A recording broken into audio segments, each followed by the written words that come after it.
una cooperativa tra le più grandi della Sicilia, 7.500 ettari di vigneto vitato, 2.500 soci. Dicevo, una realtà molto grande siciliana, espressione della Sicilia che conta, qui presenti al Festival Spumanti Italia con la nostra linea Charmat dei Lavì, che sono espressioni del nostro territorio più vocato per gli spumanti tra Vita e Salemi, quindi dove abbiamo un'altimetria media di 500 metri e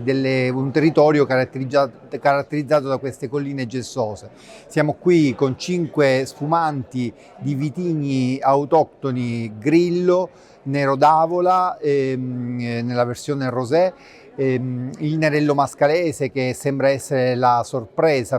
sia per Colomba Bianca che per gli spumanti siciliani, un internazionale che è quello più usato per la spumantizzazione, che è lo Chardonnay, e abbiamo anche un Demisec con lo Zibibbo.